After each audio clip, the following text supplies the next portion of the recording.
Pessoal, deixa eu lembrar como que disponibiliza aqui a tela. Ah, tá.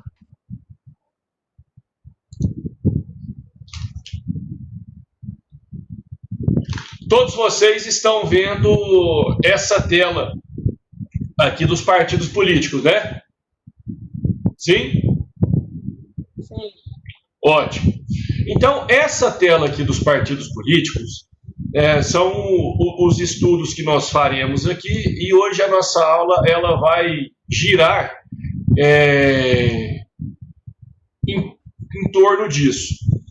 Pessoal, então, vamos lá. Esse primeiro item aqui,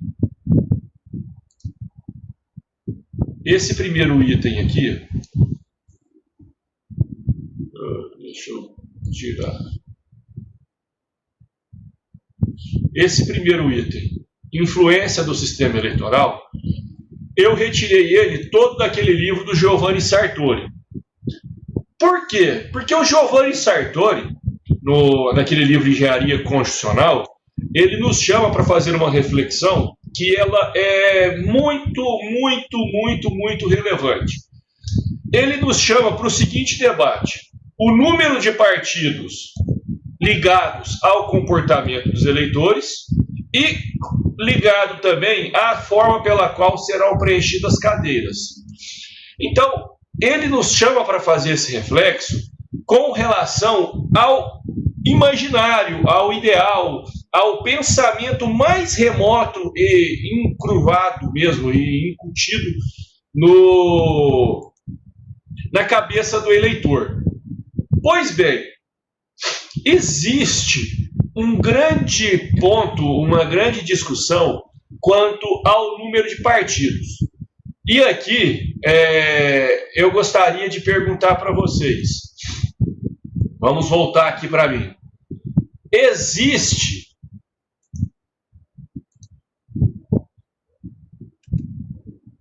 pessoal, tem um negócio aqui de lobby, não sei como é que desabilita isso não, eu vou tentar aprender.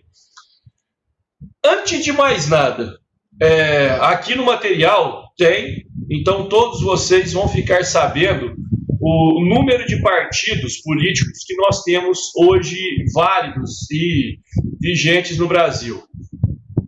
Eu vou habilitar microfone por microfone e vou perguntar, portanto, parem de gritar, quem estiver gritando. Ana Laura, você acha que o Brasil conta com quantos partidos? Seu microfone está ligado. Eita, oi gente. Nossa, eu não faço a menor ideia. Chuta! 30. Não, 30 eu acho muito, calma. 22. 22. Bolão 22. Ana Laura perdeu. Bárbara, quantos partidos? Não tenho ideia também, não. Chuta! Acho que uns 32. 33. Lucília, quantos partidos políticos nós temos no Brasil? 28. Lucília errou. Camila, quantos partidos políticos nós temos no Brasil?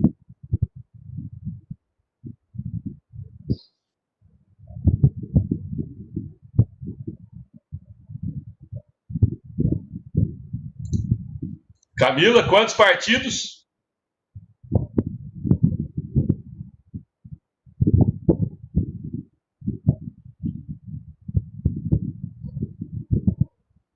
Ativa o microfone, Camila. Ai, gente, peraí. Ativou? Quantos? Tá conseguindo me ouvir? Agora tô. Quantos partidos? Isso. 30? Não. Maria Clara, quantos partidos políticos? Uns 45, não sei. Não. Natália, quantos partidos políticos?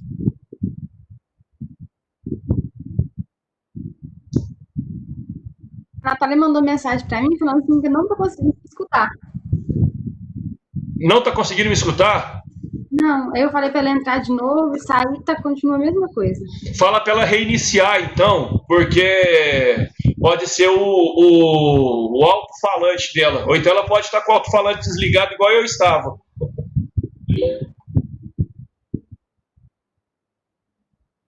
Samuel, quantos partidos políticos nós temos no Brasil?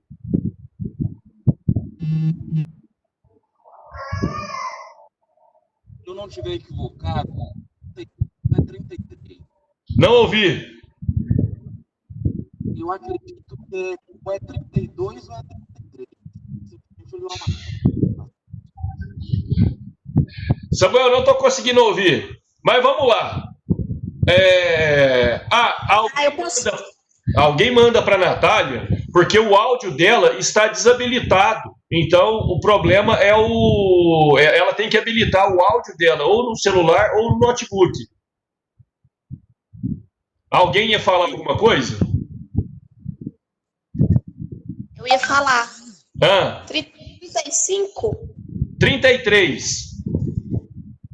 Segundo a última contagem do TSE, hoje o Brasil conta com 33 partidos políticos. E esses partidos políticos, eles estão aqui, ó. Deixa eu compartilhar a tela para vocês.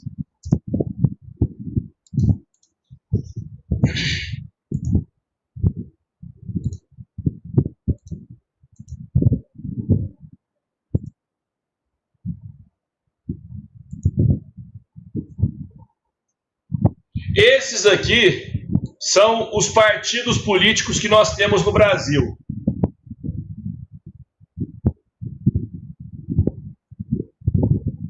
São os 33 partidos. Caso alguém queira o endereço, é esse daqui, é no TSE. Vocês clicam aqui nessa aba partidos e vocês descobrem a distribuição do fundo partidário, a questão de filiação partidária, a questão de propagandas, tudo isso daqui fica nessa aba partidos. Pois bem, nós debatemos aqui o primeiro ponto dos partidos políticos. Vamos para a segunda parte.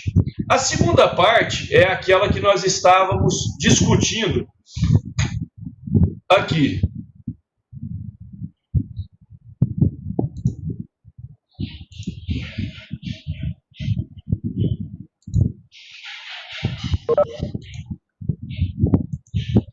Então, pessoal, o número de partidos políticos, eles refletem sim o comportamento dos eleitores e, principalmente, eles refletem a forma como serão preenchidas as cadeiras, as vagas.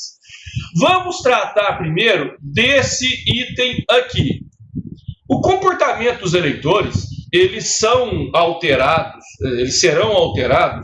pela presença de um número maior ou de um número menor de partidos políticos. Porque um número maior, ele propicia uma fragmentação do eleitorado. Então, vamos ser práticos. Nós temos lá 33 partidos políticos inscritos no TSE, aprovados e funcionando.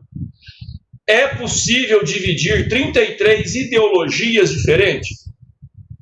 Na minha concepção, não. Na minha concepção, desses 33 partidos, quanto à ideologia, nós poderíamos ter 5, 6, 7, 10 estourando.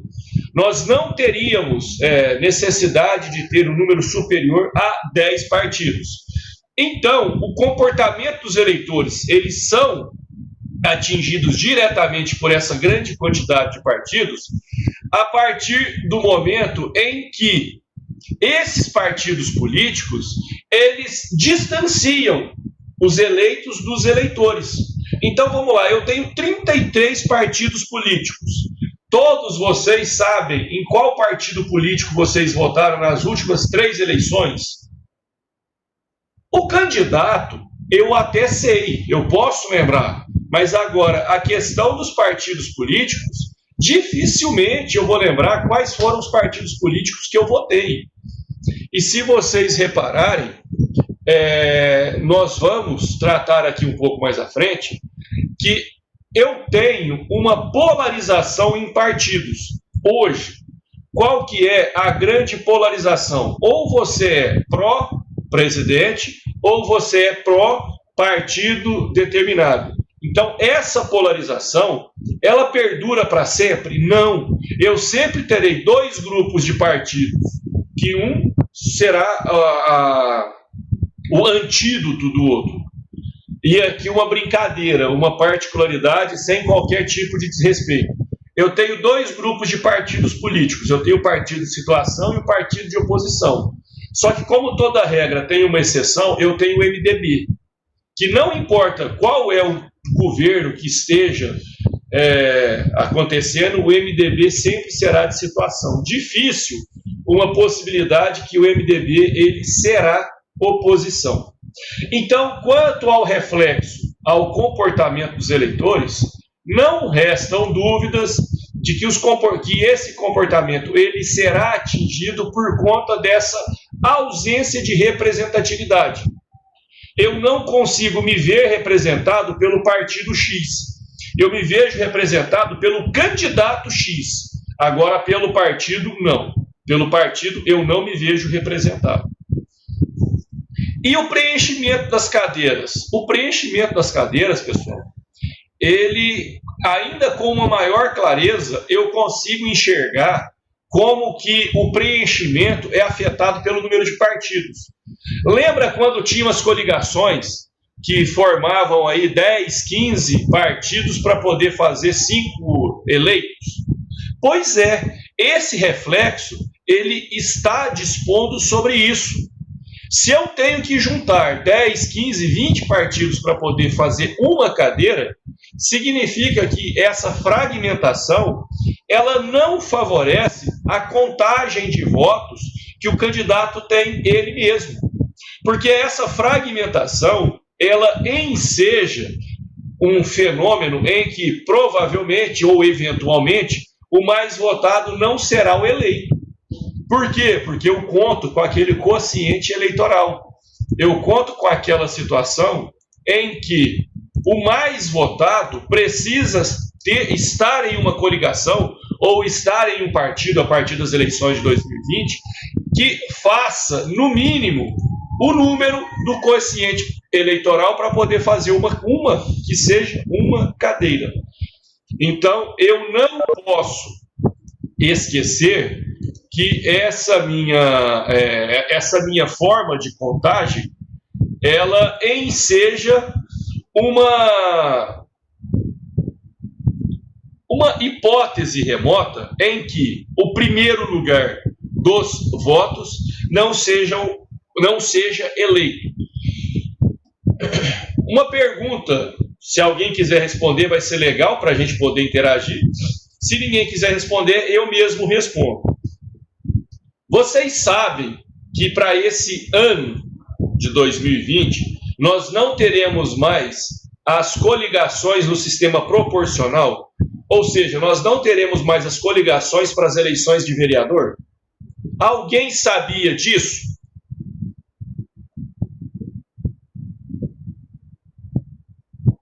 Não. Vamos supor que ninguém soubesse disso. Pois é, esse ano, as coligações, elas serão apenas para a eleição majoritária. Para as eleições proporcionais, nós não teremos mais coligação. Então, eu não vou ter mais a coligação PT, PCdoB, PCO, PSDB, PSL, PSB. Eu não vou ter mais. Agora, a minha contagem, ela vai ser pelo partido. Então, eu preciso ter um partido político com bons candidatos de votos para que eles tragam votos para a legenda. Porque, senão, a nossa forma de contagem de votos, ela não reflete a forma pela qual o partido será eleito. Então, essa contagem nominal, ela corresponde com o quociente ou coeficiente eleitoral? Em tese, sim. Só que eu posso ter um candidato que seja muito, muito, muito bom de voto e posso ter aí 15 candidatos que são horríveis, que são péssimos de voto. Esse candidato que foi bem votado, ele não será eleito. E ele não será eleito por quê? Porque há uma possibilidade de não obter o quociente mínimo. E não obtendo esse coeficiente mínimo, esse partido não terá representante. Então, gente, a contagem de voto, ela direta ou indiretamente, ela demonstra a relevância do partido. A relevância do partido, ela será obtida por um partido que seja reconhecidamente ideológico. Nós temos partidos reconhecidamente ideológicos no Brasil? Sim. Atualmente nós temos partidos ideológicos. Nós temos, por exemplo, o Partido da Mulher Brasileira. O Partido da Mulher Brasileira, ele é um partido ideológico. Nós temos o Partido da Causa Operária. O Partido da Causa Operária, ele é um partido ideológico. Nós temos um partido, que é o Partido dos Trabalhadores, que ele é um partido ideológico. Inclusive, já partiu do PT a proposta para votação em listas fechadas, em que os eleitores votariam no partido e o partido escolheria os candidatos. Mas isso é possível em um sistema onde eu reconheço estar votando no partido e não em determinado candidato. Então, por essa possibilidade, partidos notáveis, eles permitem essa criação de lista fechada. Porque eu votaria no partido e, independentemente de qual seja o escolhido do partido, representará a minha escolha. Só que a realidade nem sempre é essa. E esse partido notável, ele será... Esse partido notável, ele tem a sua forma oposta. Que seriam aqueles partidos que a sua existência ou a sua ausência não seriam relevantes. Seriam aqueles partidos que nós nem sabemos existir. Todos nós discutimos, e na nossa discussão nós temos os partidos MDB, nós temos o partido que foi eleito, que o presidente foi eleito, o PSL, nós temos o PSDB, nós temos o PT, nós temos o PSTU. Então nós temos partidos que eles são reconhecidos. Nós temos partidos que, se acabarem, eles trarão algum tipo de surpresa. Nossa, mas o Partido dos Trabalhadores, ele acabou? São pontos, gente, que trariam essa questão.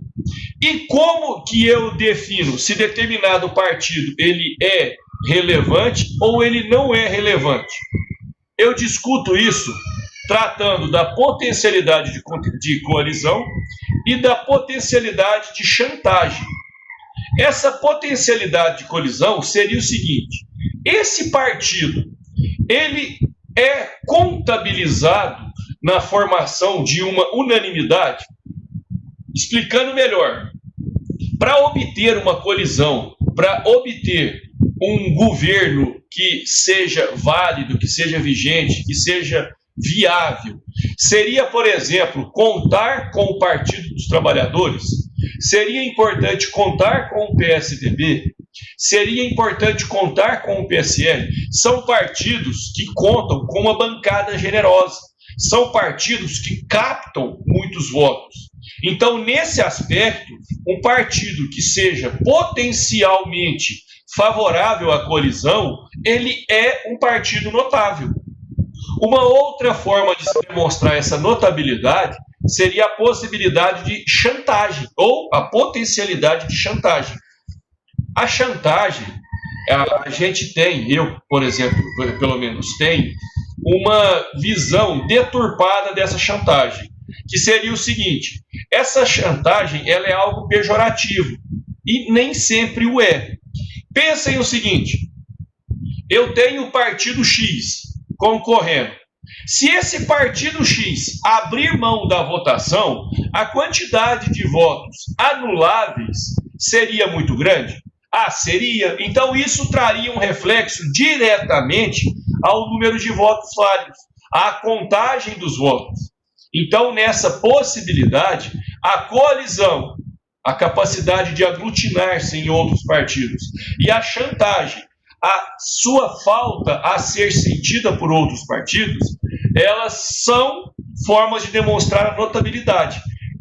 Professor, então, como que eu demonstro a ausência de notabilidade? Você fará a pergunta. O partido X, ele representa uma parcela significante para fins de coalizão? Não. O partido X, caso ele opte por sair da corrida eleitoral, os reflexos serão grandiosos? Também não. Então, se a pergunta for não, se a resposta for não, para alguma dessas duas perguntas, os partidos que nós estamos debatendo, eles não são relevantes. E se eles não são relevantes, nós podemos estar de frente àqueles partidos de aluguel, aqueles partidos que só são criados para fins de acesso ao fundo partidário. E a esse grupo de partidos é importante destacar que a cláusula de barreira, ela veio para acabar com eles. Porque pela cláusula de barreira, os partidos somente terão acesso ao fundo partidário, se eles obtiverem uma votação expressiva. E essa votação vai ser objeto da nossa próxima aula. Então, isso daqui é uma consequência do que nós falamos anteriormente. E a gente aqui, nós vamos continuar principalmente com isso daqui. A quem favorece... Oi. Deixa eu te perguntar. Sim. O presidente, ele mudou de partido, certo? Ele era do PSL, ele foi para aquele aliança lá. Ainda não, porque a aliança não foi autorizada. Então, hoje ele está sem partido. Então, isso que eu ia te perguntar. Tipo, pode estar sem partido? Tipo, não... O que afeta, o que interfere? Eu ia falar primeiro desse ponto que está destacado, mas aproveitando a sua pergunta, vamos para cá, ó. O cargo e o eleito. No caso do presidente, não só presidente, senador, prefeito, governador, a vaga, ela é do candidato.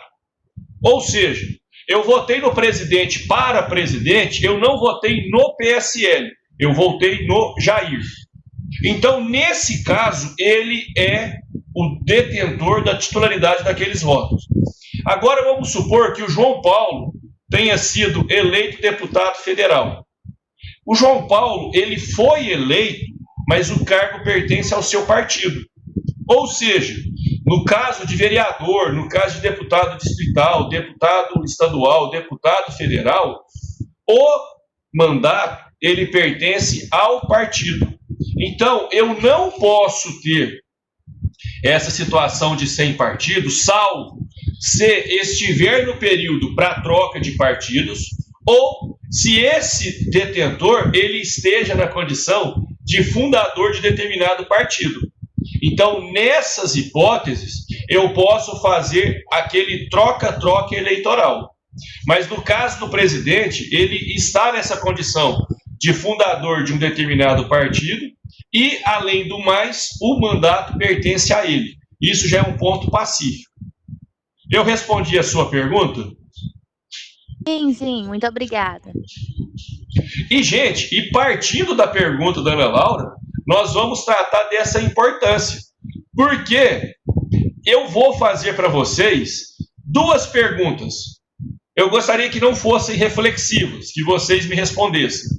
Mas pensem o seguinte: a quem importa um eleitorado ligado ao partido, um eleitorado ligado à ideologia? E a quem importa um sistema partidário fragilizado ou fragmentado? Alguém quer responder?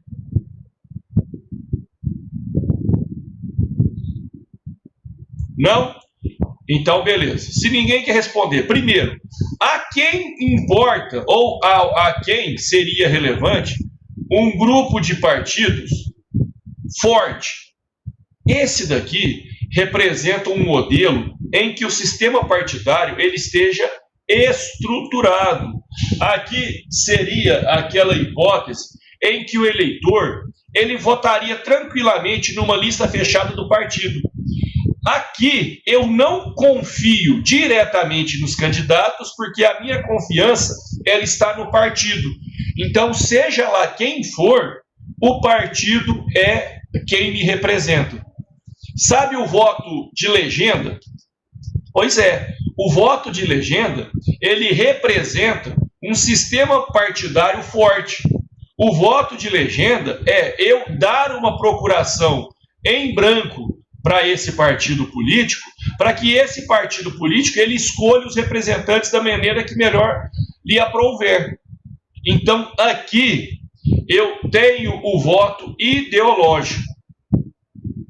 Em contrapartida, eu tenho aquele grupo que não está, que é irrelevante para ele, o partido que o candidato X está.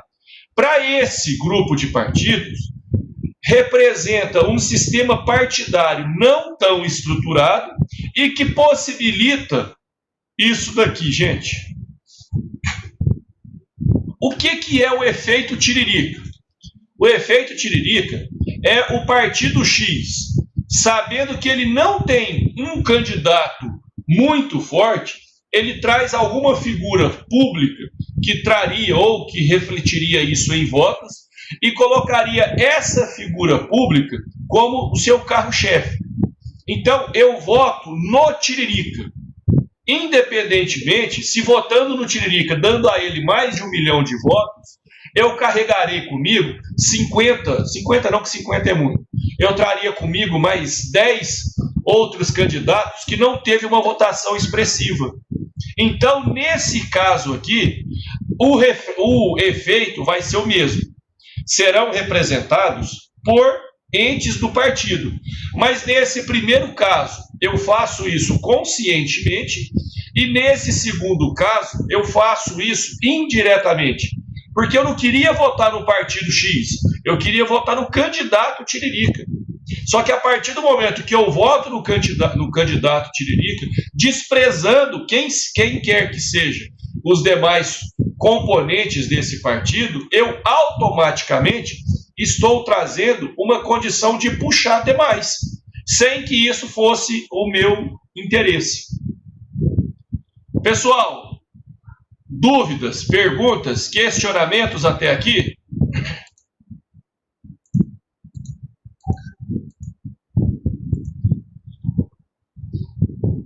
Não? Pois bem, deixa eu apagar aqui para a gente continuar.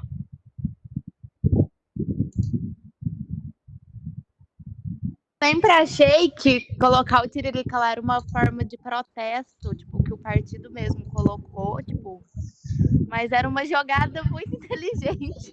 Não, Ana Laura, é o seguinte, o protesto é só seu. Sabe qual que é o jeito certo de protestar? Votando nulo ou votando em branco. Agora, você protestar votando no Tiririca, você cumpriu com o objetivo do partido, que era colocar um cara que ia puxar voto, que a pessoa ia ficar insatisfeita com o sistema e votaria nele para poder criticar. Só que, na verdade, você se criticou. É verdade. Foi uma jogada, tipo, é uma jogada muito inteligente do partido, né? Muito, muito, muito inteligente. Pessoal, essas 4 regras aqui, eu as extraí do livro do Giovanni Sartori, que é o Engenharia Constitucional. Eu vou ler essas explicações e todos vocês vão entender. Esse livro dele, gente, salvo engano, ele é de 1980 e pouco. Essas 4 regras, elas são antigas, mas vocês vão ver o quanto elas são atuais para o nosso momento especificamente. Vamos lá. A regra número 1. O pluripartidarismo conduz ao reconhecimento de 2 partidos relevantes. Alguém discorda disso? Nós temos hoje no Brasil 33 partidos. Só que nós discutimos quantos partidos? Nós discutimos hoje, e se eu estiver equivocado na concepção de alguém, me corrijam, por favor. Hoje nós temos 2 grandes partidos. Nós temos o PT e nós temos o Jair Bolsonaro e o seu partido, o partido que ele estiver. Então nós temos hoje o reconhecimento desses 2 grandes partidos. Todos os demais, cada qual com a sua ideologia, eles orbitam ao redor desses 2 partidos. Então, variavelmente, eu tenho o DEM, eu tenho o PSDB, eu tenho o PSTU não, que ele nem tem representação, mas aí eu tenho o PSOL. Então, eu sempre tenho 2 grandes partidos, e aqui eu posso identificar direita e esquerda. Essa é a primeira regra. Essa montoeira, esse tanto de partidos, eles ensejam a polarização em 2 campos do ideal político nacional. Pois bem, os 2 partidos relevantes, eles serão alterados periodicamente. Há um tempo atrás, a minha relevância, ela era PSDB e MDB. Em algum momento, passou a ser PSDB e PT. Mais para frente, passou a ser o PSL e o PT. Então, o pluripartidarismo, ele proporciona que, periodicamente, que a cada tempo, esses partidos, eles alterem na questão da opção de voto para a maioria da população. Eu não vou ter 2 grandes partidos sempre, e eu não terei somente vários partidos pequenos sempre. Essa relevância, ela será alterada. Vamos falar do PSL. O PSL, na última eleição para presidente, a votação dele foi inexpressiva. Em contrapartida, a partir da eleição de 2018, ele se colocou na condição de relevante. Ele se colocou na condição de fazer corpo a essa votação. Então, isso demonstra, sim, essa regra do Giovanni Sartori, que o pluripartidarismo, ele permite essa alteração de relevância. E a regra 3, esse bipartidarismo, ele não representa todos os eleitores. Eu tenho os eleitores do PT, eu tenho os eleitores do Jair Bolsonaro, e eu tenho os eleitores que eles não são A, eles não são B, e eles compõem uma força que está diferente desse e que será diferente desse. Aqui, antes que alguém fale, o João Paulo está dando uma aula de conteúdo ideológico. Não. Eu não estou falando dos isentões, eu não estou falando do centrão. Aqui eu estou falando das minorias que não são representadas pelo partido A e pelo partido B. São grupos de eleitores que eles contam com diferença com esse e que eles contam com diferença com esse. Esse grupo de eleitores existe? Existem e posso provar. Nós temos aqui, participando dessa aula, 9 pessoas, eu e mais 8. Eu conto aqui com pessoas que se ajustam à ideologia do Partido dos Trabalhadores. Eu tenho aqui pessoas que se ajustam à ideologia proposta pelo PSL no momento da eleição, e eu tenho aqui pessoas que não se enquadram em nenhum desses 2 pontos. Isso demonstra que o bipartidarismo, ele não traz a representação de todos. Por exemplo, Nos Estados Unidos, muito se fala do Partido Social Democrata e do Partido Democrata e do Partido Republicano. Só que eu tenho movimentos negros, que eles não são representados por nenhum desses dois partidos. Então, nós temos outros partidos menores, e esses partidos menores, eles são, sim, uma forma de opor-se ao sistema bipartidário. O que eu quero dizer? O bipartidarismo, ele é perfeito? Jamais. O bipartidarismo, ele conta com o mesmo número de defeitos que conta o pluripartidarismo. A diferença é que o bipartidarismo, ele permite uma maior facilidade à coalizão. Aquilo que o pluripartidarismo nem sempre permite. Porque, primeiro, eu tenho que me despir de qualquer conteúdo ideológico para depois pensar nessa coalizão. E, por fim, o sistema proporcional em universos reduzidos tendem a extinguir os partidos menores. Aqui é o seguinte, nós temos 33 partidos registrados no TSE. Na eleição de Campo Florido, na eleição de Conceição das Alagoas, aqueles partidos pequenos, eles participarão? Não. Em cidades, em ensaios menores, esses partidos pequenos, eles serão engolidos, eles não terão representação. Um exemplo claro, na Câmara de Vereadores de Uberaba, nós temos a representação de todos os partidos? Não. Nem mesmo na Câmara dos Deputados eu tenho a representação de todos os partidos, quanto mais aqui em um universo reduzido. Isso leva a, por exemplo, eu sei que Uberaba tem PSDB, Uberaba tem o PSL, Uberaba tem o PT, Uberaba tem o PSTU, o PSOL, Uberaba tem esses partidos maiores. Eu não sei dizer se Uberaba tem o Partido da Mulher Brasileira, eu não sei se Uberaba tem a Rede, eu não sei se Uberaba tem todos esses partidos. Por quê? Porque no nosso universo reduzido não haveria ideologia suficiente para esse tanto de partido. Todos entenderam essas regras? Alguma pergunta sobre as regras?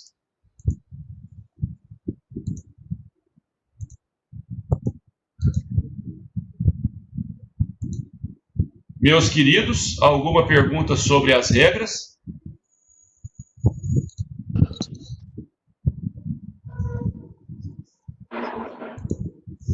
Diga quem está falando. João Vitor. Bom dia, João Paulo. Bom dia. Bom dia, alunos que estão assistindo a live do Bigodinho. Eu estava lendo aqui, João Paulo, nesse exato momento, que eu não sei se é verídico ou não a informação, que atualmente está em formação mais 77 partidos, atingindo a marca de mais de 100 partidos no Brasil.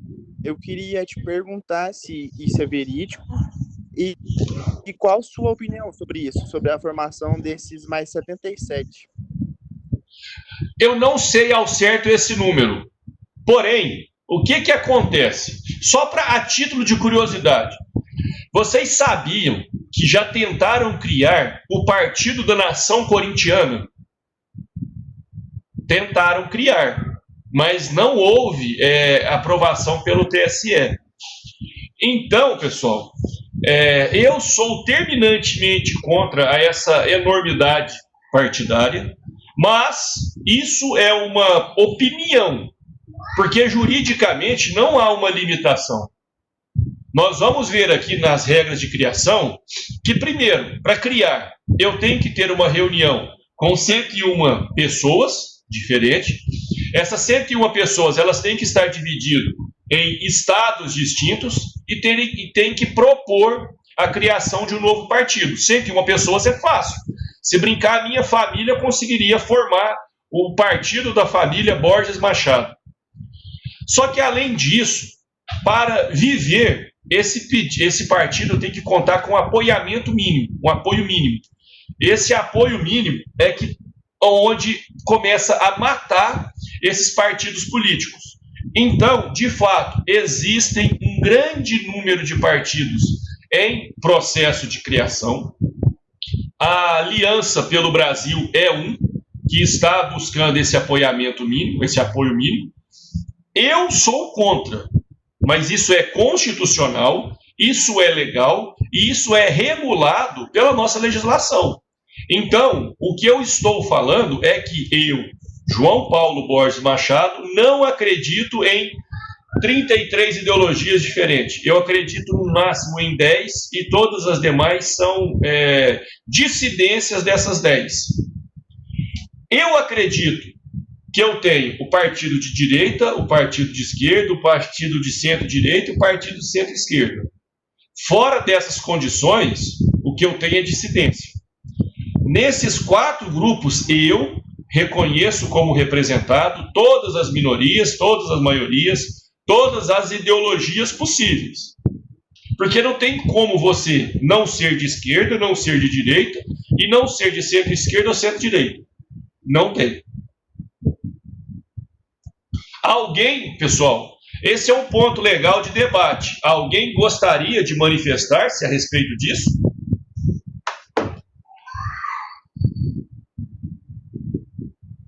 Não? Pois bem.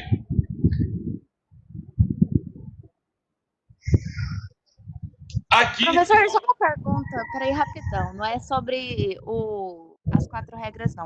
Como é que funciona a bancada evangélica? Desculpa, né? Como é que funciona a bancada? Evangélica. Não. A bancada evangélica, ela não é algo formalmente constituído. A bancada evangélica, a bancada da bala, a bancada ruralista, muito boa pergunta, excelente. A bancada evangélica, a bancada ruralista, a bancada da bala, a bancada da bola, a bancada... Isso daí são pessoas que pensam de modo próximo e lá, depois de eleito, cada um por seu partido, eles começam a trabalhar em conjunto, por um mesmo ideal, mesmo sendo de partidos distintos. Beleza? Beleza. Mas essa dúvida sua, agora um momento de conhecimento inútil. Na última eleição, na hora da apuração, eu estava na casa da minha mãe. Pessoal, eu engasguei, não é corona. E na casa da minha mãe, a gente estava conversando sobre isso. Minha mãe perguntou: o que é esse negócio de bancada evangélica, bancada da bala? Tem algum partido assim? Eu falei: não, mãe. A bancada evangélica é quando todos os evangélicos eleitos passam naquilo que for ligado à religião, votar da mesma maneira. Então, por exemplo, não espere que alguém dessa bancada evangélica vá votar a favor do aborto. Assim como não espere que o pessoal da bancada da bala vá votar em contrário senso à liberação do porte de arma para todos. Então, isso daqui são proximidades ideológicas que formam grupos de atuação dentro do Congresso. Mas, assim, é muito bacana essa discussão. Meus queridos, primeiro, o pluripartidarismo, ele é reconhecido? Eu respondi isso anteriormente para o João Vitor. Sim, ele é um dos fundamentos descritos na nossa Constituição Federal. E 2, eu posso ter candidatura avulsa? Eu posso candidatar sem estar filiado a algum partido? Não. Terceiro item que demonstra a relevância do pluripartidarismo. O mandato é do partido e não do candidato. Portanto, ainda que eu tenha votado na Bárbara, se a Bárbara sair do seu partido fora do período ou fora das condições, ela vai perder o seu mandato. Todos aqueles eleitores que votaram na Bárbara ficarão chupando o dedo, e ficando chupando o dedo, não serão representados mais pelo seu eleito, serão representados pelo partido a que ele representava.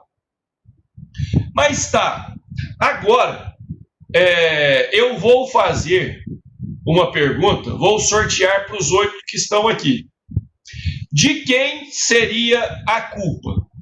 A culpa por esse distanciamento dos eleitores com as ideologias partidárias é do próprio eleitor, que deveria buscar uma integração maior com o partido, ou a culpa é dos partidos e candidatos que deveriam promover essa identidade eleitor com partido?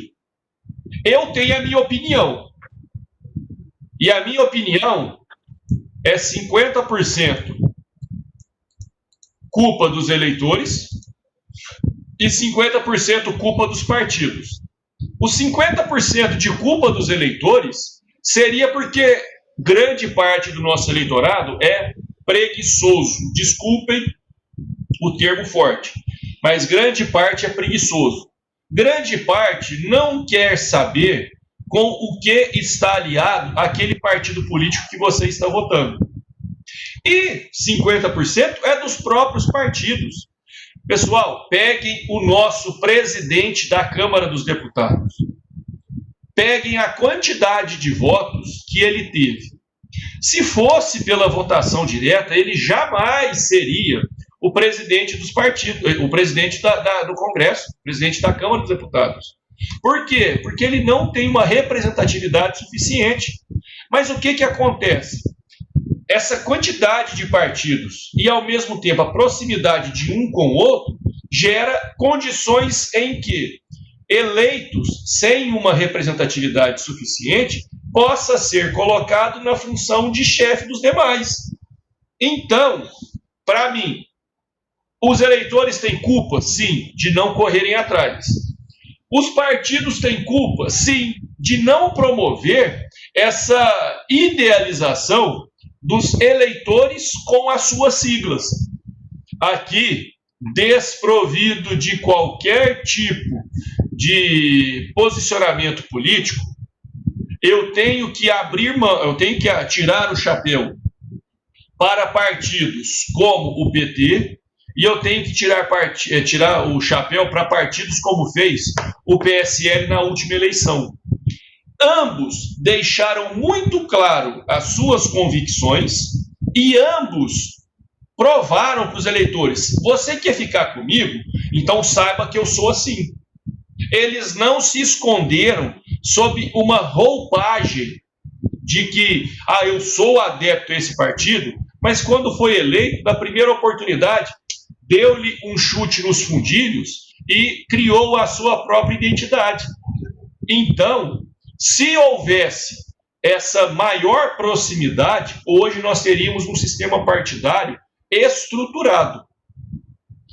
Pessoal, alguém gostaria de manifestar-se sobre o que nós falamos?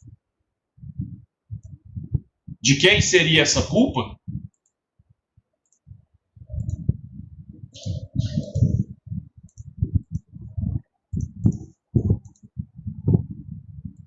Não? Continuemos, então.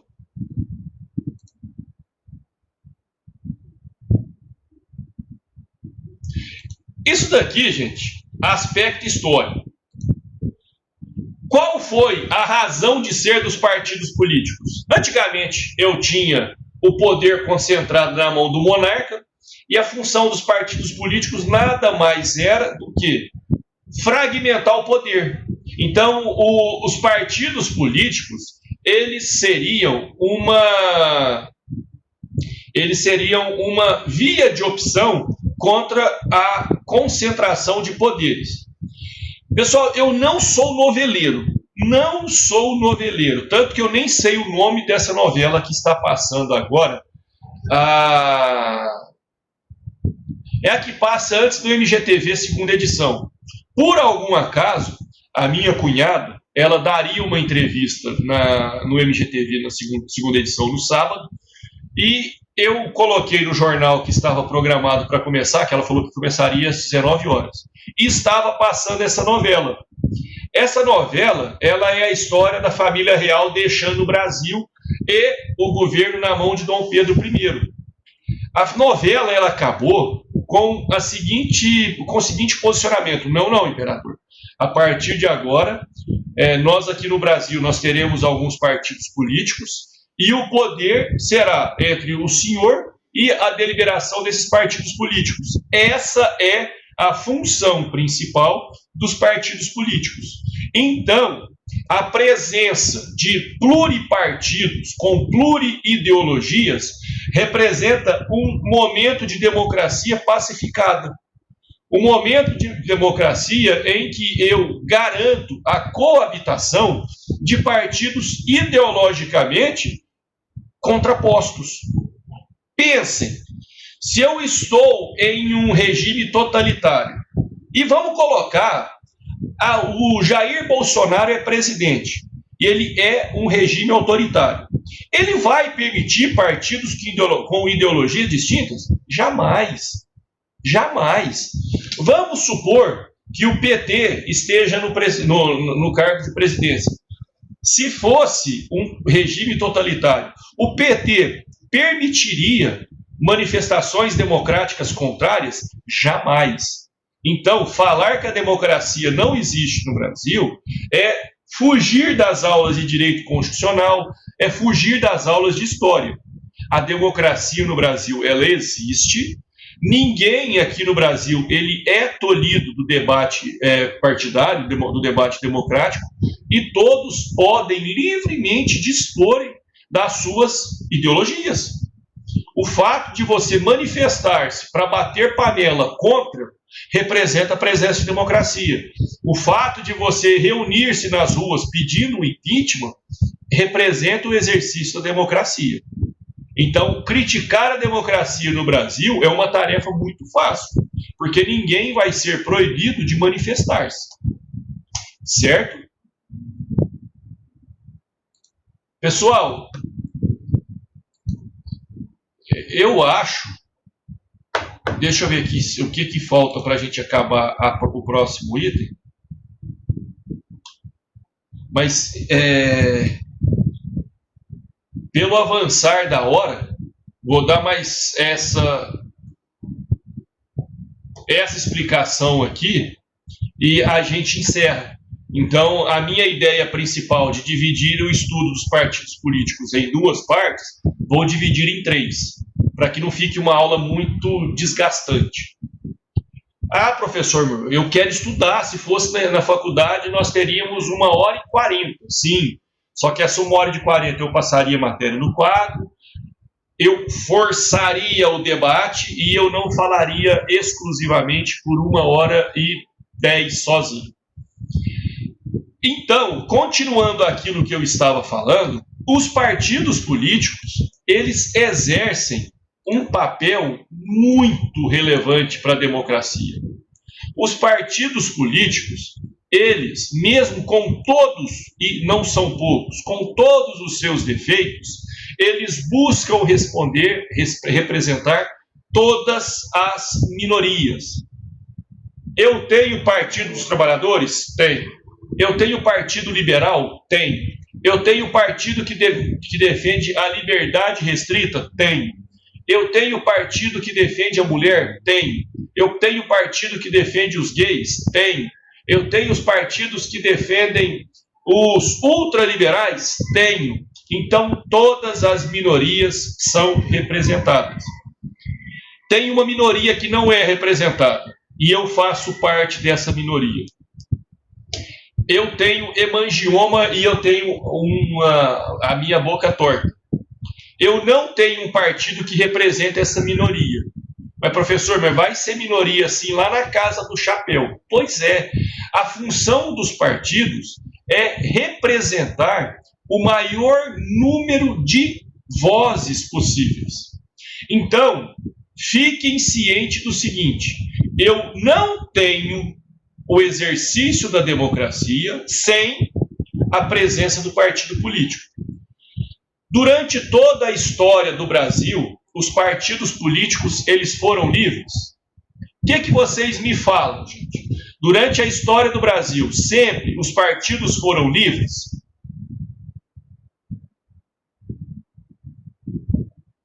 Alguém? João Paulo, não entendi a pergunta. Sempre foram o quê? Se sempre na história do Brasil foi livre a constituição e o exercício da atividade partidária?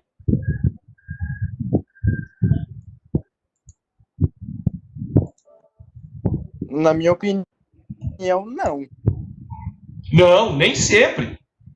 Por exemplo, o Partido Comunista Brasileiro, exatamente, Bárbara, nem sempre. O Partido Comunista, ele foi fundado na Semana de Arte Moderna em 1922. Só que ele não era reconhecido. Então, ele, para fins do TSE, que não existia, ele não era reconhecido. E outra coisa, durante o período militar, nós tínhamos dois partidos, o MDB e o Arena. Fora esses partidos, nós não tínhamos representação. Então, a figura dos partidos políticos, elas nos trazem a segurança de que a democracia, ela passa pelas diferenças. E as diferenças, elas representam uma grande quantidade de partidos. Essa grande quantidade de partidos, ela reflete no quê? Ela reflete, nós não vamos ter tempo para tratar a exaustão disso, mas quando eu tenho reconhecidamente que dois partidos são iguais, eu pego esses dois partidos e faço ele virar um.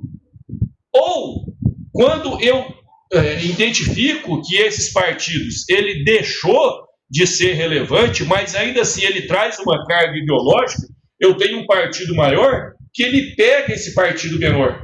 Então, eu tenho meios de trabalhar essa diferença. E essa diferença, ela será tratada como? Através da multiplicidade. E mais, o principal argumento para falarmos da necessidade dos partidos políticos é vedada a candidatura avulsa. Então, até que eu possa ter uma candidatura avulsa, eu não vou reconhecer o pluripartidarismo como uma ofensa. E aqui, gente, vou voltar aqui para mim, porque a questão dos slides a gente já superou. Para mim, 33 partidos é muito, excepcionalmente muito. Comungo e tenho que confessar que passei a enxergar sob esse prisma a partir de ler o livro do Giovanni Sartori, que muitos partidos, eles dificultam a votação de algo que demanda coalizão. Por exemplo, quero aprovar uma lei que fala sobre o aborto. Muitos partidos impedem ou dificultam essa discussão mais centralizada. Porque eu tenho um partido que tem um deputado que ele vai ter direito à fala. Eu tenho um partido que tem 50 deputados, que esses 50 deputados terão direito à fala. Então, grandes partidos, eles invariavelmente ensejam em grandes discussões. Então, essa enormidade de partidos políticos no Brasil, ela acarreta a dificuldade de governar. Pensem só se aqui no Brasil poderia vigorar o parlamentarismo. Porque o parlamentarismo, a partir do momento que o representante do parlamento ele deixa de contar com a coalizão, ele deixa de governar. Fica insustentável. Então, o nosso modelo, ele não facilita a governabilidade e o nosso modelo, ele enseja a fragmentação. Professor, é o pior modelo? Não. O pior modelo é aquele em que os partidos políticos não podem se manifestar. Então, o simples fato de poder manifestar representa a nossa democracia. Certo, pessoal? Alguma pergunta? Ainda não encerrei a aula. Alguma pergunta? João Paulo, quando Oi. você disse da questão do aborto, que isso causa uma discussão muito grande, a questão é que, além de envolver a política em si, envolve religião, né?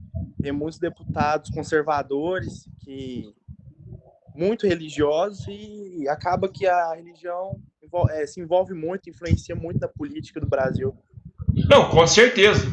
O Brasil ele é um Estado laico. Concordo totalmente. Mas eu consigo tirar a religião do debate político? Não. Não consigo. Natália, eu te interrompi? Pode falar, desculpa. Eu ia falar que o Brasil é um pseudo-laico, né? Falso laicismo. Eu concordo com isso. Eu sou católico, praticante, acredito muito nos dogmas do catolicismo. Sou extremamente chato comigo, não com os outros com religião, respeito todas. Só que em um Estado laico, não é concebível você ter, por exemplo, em repartições públicas, as imagens. Eu, enquanto católico, não me sinto desconfortável, mas não reconheço como a demonstração de uma laicidade do Estado. Concordo totalmente que o Brasil é um pseudo-laico.